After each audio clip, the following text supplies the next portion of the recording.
By the way, a little advertisement. There was a movie called The Life of Jesus, seen by literally billions of people around the world. This has English, Spanish, French, Arabic, Mandarin, Hindi, Urdu, and Vietnamese on it. If you know somebody and that's the language of their heart, you're certainly welcome to these. Just a gift, pass on to somebody. Because sometimes if we're a language distance from somebody, it's just a little bit more difficult for them sometimes to hear. And this is just about hearing it. You know, this is a story in picture. Which kind of brings me to what I want to share with you today. I was talking with you beforehand, and I was kind of debating about what I was going to share, and I had this thought about what I'm going to preach about this next Sunday. Let me give you a picture, and then I'll back up into it. What Judy read there, 3,000 people accepted Jesus. Now, there might have been upwards of 10,000 people gathered there, but 3,000 of them got it. And it says, and they devoted. That's a strong word. They jumped in with both feet. Serious, curious, intent, deliberate. They devoted themselves to the apostles' doctrine, the fellowship, the breaking of bread, and the prayer. That all happened in one place. That all happened when they came together. And it says they. That means that whole 3,000. Now they obviously didn't do that all right there in the temple. They said it meant from home to home also. And there was a great sense of awe among the people who were watching them, who had joined the act. If you read those summary chapters, there's about 8 or 9 times in the book of Acts it says, and it kind of sums up that next phase. So-and-so was added, and there was added, and again and again. So there were always those little people in the small boat. Remember the picture of Jesus in the storm? They wake up and say, Master, don't you care? We're about to perish. And he gets up and says, quiet, be still. And it says there were other small boats with him. Here's the disciple of their boat. That was the boat, along with everybody else, that was in this storm. And I don't know if you've noticed it yet. You watch the TV, our culture is heading towards a storm. It's not getting quieter, it's getting louder. And it says there are other small boats watching them. The church needs to live in the way that the world around us sees us as the church, all of us together. And you know what we've done? We've hired professionals. Almost every church in Sugar Land on the Sunday morning, if you go there a couple times, you get used to the program, right? First you have a hymn. It may not be written down, but sometimes if it's not written down, it's more binding than if it is written down. You can change things around the program, but if it's not written down, you have a ritual. I'll call it that. It's not a bad thing, but we need to recognize where we've come to. You have a hymn, you have this, you have the scripture, you have the sermon, you have the prayers, you have something. It's kind of an order, and it's orchestrated, and most people in the pew observe the whole time. Now you may sing hymn with, but in most churches that's led by either a group or a small or a person, okay? That segments the body of Christ. Because it says, if you're not one of those guys leading it, you're one of those who are just following it. It says they, all of them, continually devote themselves to the apostles' doctrine, the fellowship, the breaking of bread, and the prayers. Now, in that process, everybody dug in.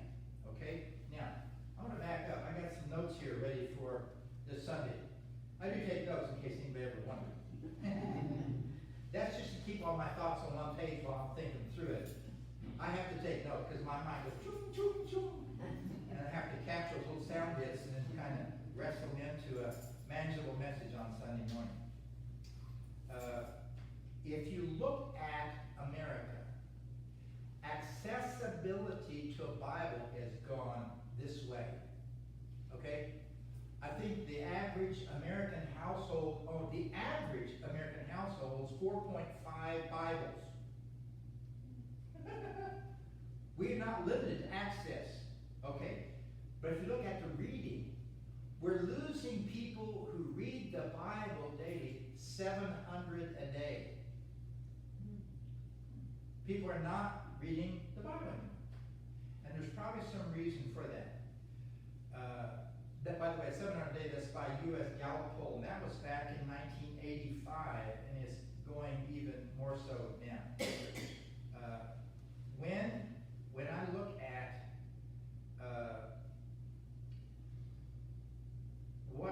what we need they had a questionnaire. They asked 80,000 people, what do you need most from your church? Okay, 80,000 people had surveyed and asked them these questions. What do you need most from your church? There's multiple questions. Better preaching, better music, better programs, better amenities, coffee or things like that, or other. And the other 80% people said that they needed help understanding the Bible in depth. 80% of people surveyed were not looking for all the things that we think people are looking for when they come to a church. And so we get a good, strong preacher, and we develop an excellent music program, and we have the programs that they need for whatever ages, and we may have all the amenities, coffee bar on the way in to make you feel welcome at home. But 80% of people said, you know what we really need help with is understanding the Bible at a depth that we can get a hold of it. That's significant, especially if you have a multiple choice of all these other things that are, they're advertised. That's the restaurant church. We got the best of all those things. Okay? And it's not to say that some large churches don't have a better delivery system to help people really get out and understand the Bible than smaller churches. So I'm not making a disrespectful comment about that. But there is apparently a hunger among God's people. What are the barriers that keep people from reading the Bible? The number one thing was that we read it in fragments. I just heard this last week. By the way, when Jesus is in his home synagogue, they handed him the scroll of Isaiah. Okay? No chapters and no verses. Did you know that? Scrolls didn't have chapters and verses. That came a lot later. That came actually around the time of Reformation and later. Chapters and verses. Okay? Because when we talk about how we read it, a guy named Stephen Landon, by the way, the books of Paul in the New Testament, you know how they're ordered? Biggest to littlest. Yeah, biggest to littlest. Romans, 1 Corinthians, and on down, so they get shorter and shorter and shorter. Then Jude, tiny book, and then Revelation, of course, but it's a little bit different thing. And so in the 16th century, the guy started dividing into verses finally. 16th century, 30,000 verses. Okay? And since that time, we have tended to have Bibles that are columns and footnotes and Bible references and everything else. How many of you in here are ADD? Anybody? That seems to be a younger phenomenon. Ask somebody who has ADD how they like to read the Bible and has the two columns, the center and the sides and stuff like that. It drives them nuts. It's hard because everything is just, it's bits. It's all kinds of little bits, and it's hard for them to read. As opposed to the scroll of Isaiah, it was just a whole story. And that was a big story. Isaiah's a big book. And so Jesus handed the scroll to Jesus, and Jesus goes, and he circled on that verse with it, the Spirit of God's upon me to do so and so and so and so and so and so. They knew the story. They knew the storyline. And so they got the message of the whole story. They didn't just have a couple verses in Isaiah 53. Surely he's borne our grief and carried our sorrows, which a lot of people can quote and don't know what's before or after it. No context about what it was in. And so over history, and then guess what? Somebody thought, to really help people, we really need to have some commentary on these verses. Because after all, by itself, a verse you may not understand what that means. So we went from one big book to books gathered together, to chapters divided, to verses, can you see how we just fragmented it? And a lot of people's desire to read the Bible has been to go and find a particular verse and memorize it. I remember years ago getting a little packet. You could buy it. It was a packet of key Bible verses. And I carried it in my pocket, and I tried to memorize, remember where they're from. It drove me nuts. I didn't. Any of you ever try that? Unsuccessfully, like I did? I was so embarrassed. I didn't tell anybody. I was embarrassed.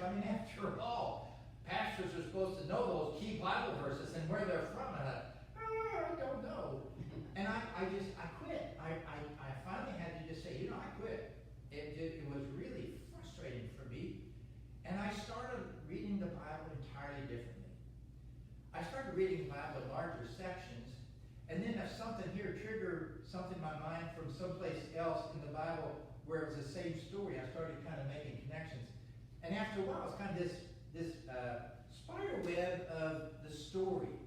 And I could go almost any place in the web and something would come to my mind. But it wasn't because I memorized the verses. It's because I looked at the whole spider web. I knew where it came from, so I knew where it ended. So I could read Genesis and I'd say, there might go in Revelation. And the whole thing began to make a whole lot more sense for me. And then if I read anything else in between, I could kind of put on that spider. Never thought about the spider web. I don't think that preached very well.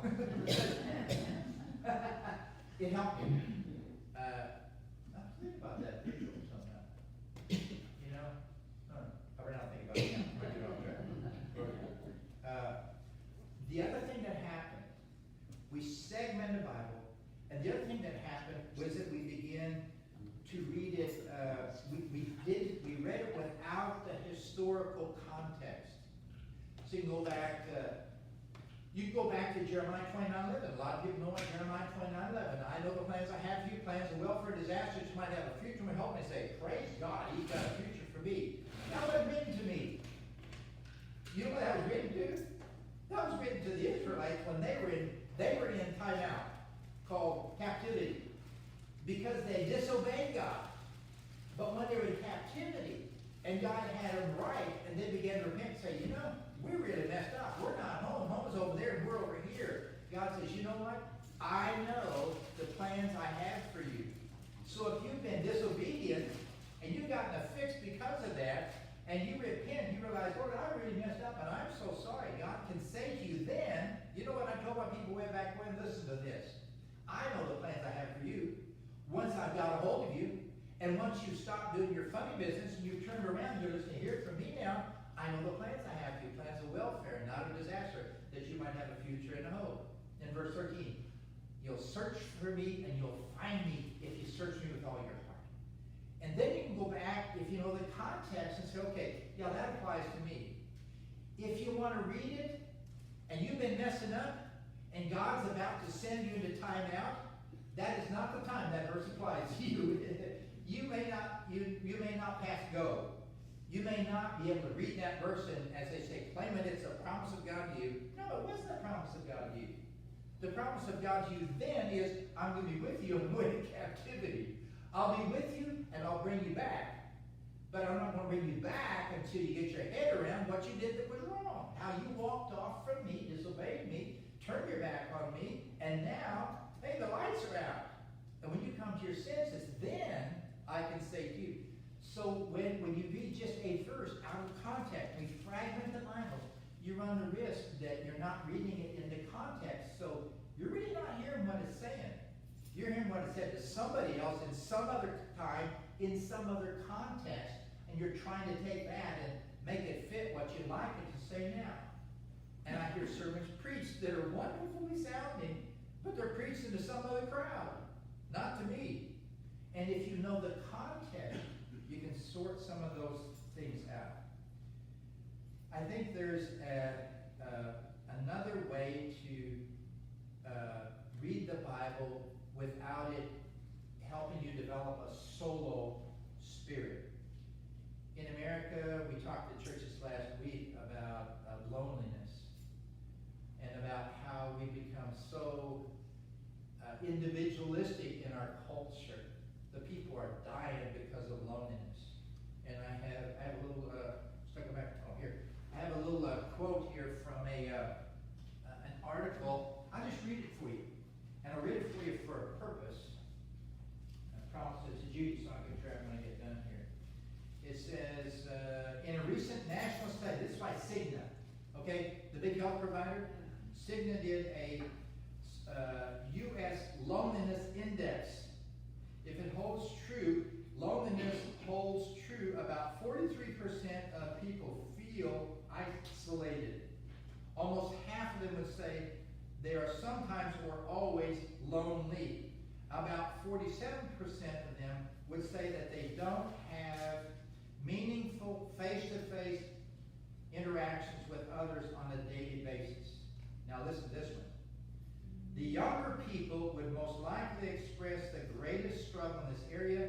It's no longer older Americans, but the young adults between 18 and 20 who claim the title of the loneliest generation. 18 to 20 years old. Y'all know why? Tell me why. What? The internet. It's called the screens. All of them. Whether it's TV, the computer, the phone. How many times you've been to a restaurant and there's a young couple over here at the table, both of them on their phones. Okay? It's dividing us into fragments of people, just like we're studying fragments of the Bible. Now listen to this. There's good reason to treat meaningful relationships like basic necessities. The effects of loneliness can be extreme, and evidence of a public health crisis is mounting. A 2018 article in a Public Policy and Aging report listed one study after another linking loneliness to a slew of health problems and even early death. Depression, dementia, high blood pressure, inflammation, and decreased immunity are all more prevalent in men and women who are lonely.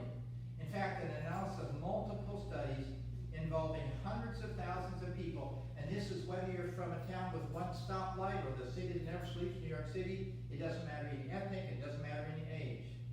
Hundreds of thousands of people found loneliness is as deadly as chain smoking and more deadly than obesity. Loneliness. And I think we're at risk in part because we've approached the Bible in a bit-piece way. And we want to try to find some way to find a little bit of it to make a difference. Get back to Acts 2:42. They continued steadfast in the apostle doctrine, the fellowship, the breaking of bread, and the prayers. The church is corporate. It's always been the body of Christ. How effective would my index finger if it grew out of my forehead? Not much, right? Ephesians 4 talks about the body of Christ, the strength with which each joint supplies, properly joined to the other. That only happens when you come together. It doesn't happen when you practice this by yourself. Okay? You can't disjoint your body and have every part of it exercised by itself and you be able to reach out and take your, by the way, the coffee downstairs is really pretty good. Chocolate cappuccino. So I think we are going to need to develop some values that says we need in the Bible, we need to be corporate about seeing the big picture, and we need to read it in context, and we need to read it together. We need the big picture, we need to find out what the context is, and we need to do it together. There's Bible studies for anything and everything. How to court your wife after you're married. How to raise your kids. How to witness in it. I mean, I don't care what little bit that you want for your particular need. There's a Bible study somewhere in this area to do that, right? But that's not what they did. They got together and it says they continued steadfast in the apostle doctrine. They said, why is that? Let me give you a picture. How easy it is to, I had a thought for it earlier. Let me see. It'll come back to me later on. What happened when, here's Paul and Peter. Remember in Acts? They were buds, right? So Peter's up there where Paul is in this room full of Gentiles, and they were celebrating that the Gentiles were being saved. And about that time, here came some guys from the hood.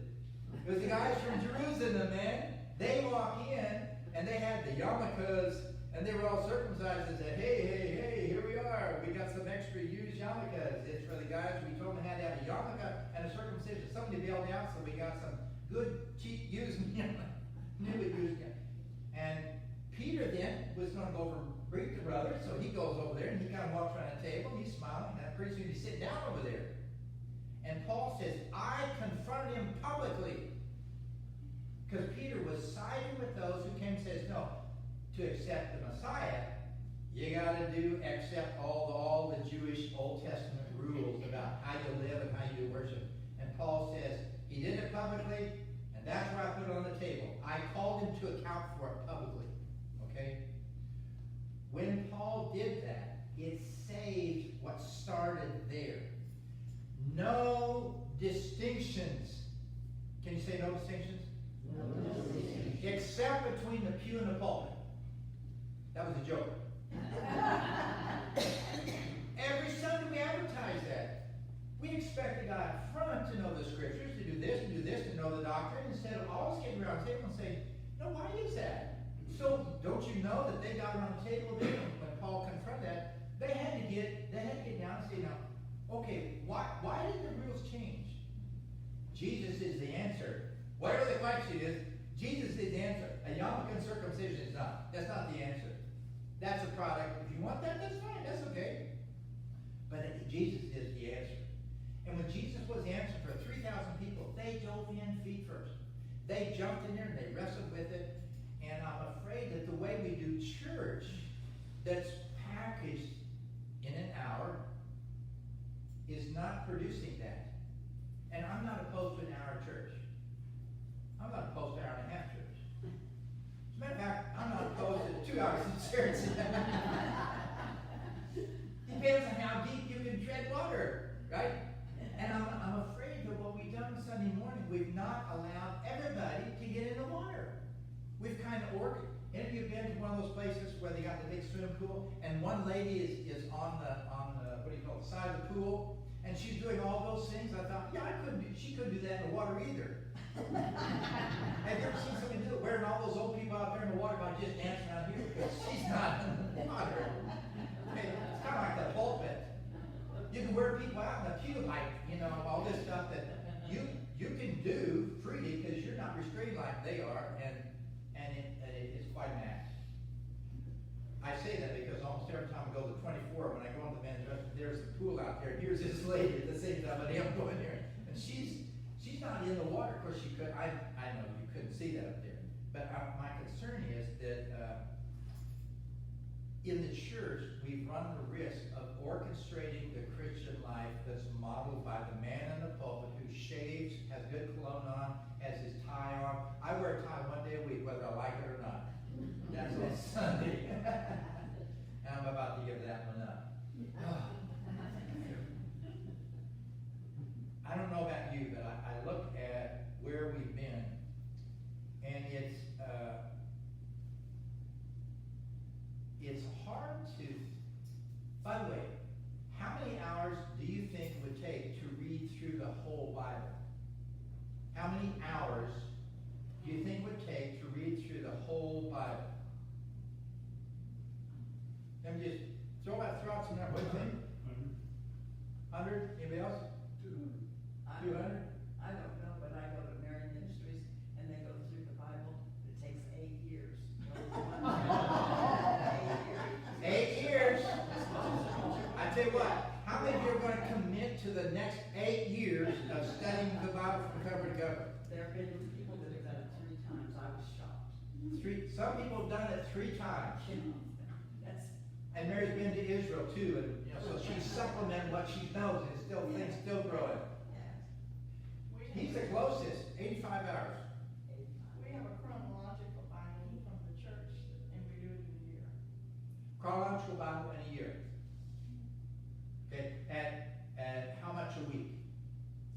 It's broken down into daily sections. Okay, and about how long does it take you to read a day? Oh, 15, 20 20 minutes a day in a year. 15, 20 minutes a day, a year. Now, if you had, any of you a member of a Bible book club? Excuse me, any of you a member here of a book club? Thank you, Oprah. So have you? Okay. Real simple. Does the book look like the Bible? No. Book, chapter, verse, side notes, center column, footnotes on the side, commentary at the bottom. It would drive people nuts. Nobody's going to tackle a book that way. But somehow we've got to the point that that's the way we do Bible. And I thought, man, not how do we get here, but what's it going to take to turn it back? And I'm going to challenge every one of you to think about what I'm sharing, because this, what Judy mentioned, 3,000 in one day. And the they of Acts 2:42 is that whole 3,000. They devoted themselves to the apostle doctrine, fellowship, the breaking of the prayers, and breaking of bread and the prayers. That was a together thing. They did it together. And I think part of what God wants here is for us to come together. Judy was talking just beforehand about a time of worship. In the church that I grew up in, I was taught how not to worship. I don't mean that disrespectfully, because I grew up in church like almost everybody else did. I knew exactly what was going to happen next. It was in the book. We had liturgical form in the front of our hymnal. You followed it. And even if you weren't reading it, you knew how to sing it. Even if you're thinking about why not playing on the playground, you could still sing it out loud when you're thinking about lunch. Because it was so memorized. You know the order of it. Now, every Sunday be a different hymn. There'd be different scripture lessons read. There'd be a different sermon. But otherwise, I was taught a form, not a function. I was taught a form, not a function. I'm going to challenge you all this next week, wherever you worship, whether it's when you come here, in the opening part where Judy does, which I wouldn't miss for the world. If it's that, if it's on church, at a church building on Sunday, if it's somewhere else, whatever it is, I want to challenge you to start thinking through how, and I don't mean this disrespectfully, but how packaged that is and that you need more. Let me say it again. I want to challenge you to think about how packaged that is. I'm not being critical. I'm just saying you need more. Because it says, those 3,000 people devoted. They were passionate about this. I don't know of many people who really get passionate about church on Sunday morning, except for some people who are in a position to do something that involves them in it personally. Okay? And I don't mean this disrespect either, but if you're just a pew sitter, I know very few who really get passionate about their involvement in church on a Sunday morning. We really need to rethink this for this reason. Those 3,000 people went away contagious. And you see 3,000, 5,000. An agnostic sociologist was wondering about the fantastic growth of the church in the first 3 centuries. Began to do some historical research. Came up with the conclusion, this was his numbers and some other missiologists put their minds together and said the church grew 40% per decade in the first 300 years of the church. It averaged 40% growth per decade, starting with 40% per decade for the first 300 years of the church. And you know what happened about 300 years later? 300 AD? Guy named Constantine. Churches have been taken away, stuff like that. They were given their churches back. The Roman Empire was declared Christian, and instead of tongues being used as a universal language, Latin became the professional language, and the professional people were the churchmen who led the church and told the church, and they knew the Bible, and the people didn't, so they become the one who told the people how to read the Bible, and here we are today. A professional class of clergy started 300 AD, and it was the death of the growth of the church. Maybe we ought to undo what we learned to do then. Excuse me. We may need to undo what we did then. And guess what's going to undo it? Not we preachers. I know that my job is to work myself out of a job. But the truth is, that is so hard to do. In part, because we haven't caught on that we've lived in a very fragmented world, studying the Bible in a fragmented way, and so having a way, a mechanism, a rethinking of things so that we can reorient the church to thinking more corporately and studying the Bible more holistically and in context and doing it corporately. I don't know what the Lord's going to have to do to turn that around, but here we go. This is part of it. Thoughts about what I've said? Yeah, Bob? Can you actually buy a Bible that's organized the way you're talking about? Yes. Yes, you can. Tyndale has a program called Immerse, and they've done and something real interesting. They've done several things. They have printed books together. For example, Luke and Acts is together. Okay? They packaged one book called Messiah, Luke, Acts, and then some of Paul's epistles that all talk about who Jesus was as the Messiah. Some of the Old Testament books that are the same topic, they publish them together. There's an introduction for each book, but then the book just looks like a novel. No chapters and verses. Yeah. It's called their Immerse program. Immerse. And I haven't gotten on it yet, but they have a free audio Bible online. It says there, the New Living Bible. Have you ever heard of that New Living Bible? It's a Tyndale. They're not protecting it online. You can get online and get the audio Bible for free. I say, praise God for Tyndale. That's against the stream. And they're the ones who are coming up with some of this research that says what happened, and they're advertising this as a way of helping the church come back to that perspective. Yeah. I'll give all of it. When I get some of these details, I'll try to do a little bit of it, kind of summarize. I'll give Judy of it and get you a copy of it, because I think the good people at Tyndale are onto something significant, necessary, good. Yeah. That Immerse Bible that you talked about, did you say it doesn't have chapters or verses, it's just like a story? Novel, like a book club book. What they've got a whole Bible published in 6 volumes. And each of those volumes is like, these are the books that kind of hang together, okay? Can't think of, well, the one Messiah talks about Luke and Acts, and then most of Paul's epistles. I've forgotten what else. But, yeah. But I'll get some information about that. I'll get a little flyer together with the website numbers, whatever else it may be, because I don't know all those yet. I'm kind of, yeah. Judy? Well, I'll tell you this true story of something that happened in the dining room. One day last week, there were 4 ladies sitting at a dining table and had ordered their food and are just waiting for their food. Can y'all hear me? Yeah. Oh, and so one of the ladies began talking about her daughter who had a double mastectomy, and that was going to have a shoulder surgery. She said, "Would you all pray for me?" You know, like typically, you know, when you have your prayers at home. And someone at the table said, "Okay, let's pray," and prayed right there. Gets better.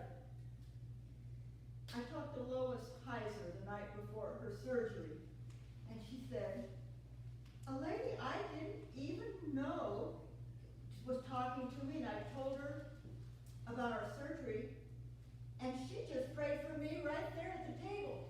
It was that lady that had been prayed for at one table. And then just a few nights later, she did the same thing and prayed for, she said, I didn't even know her. She just was this little lady. She just said, okay, let's pray right now, and prayed for her at the table as part of the whole just dinner conversation, not as a separate prayer meeting. And then in one of the small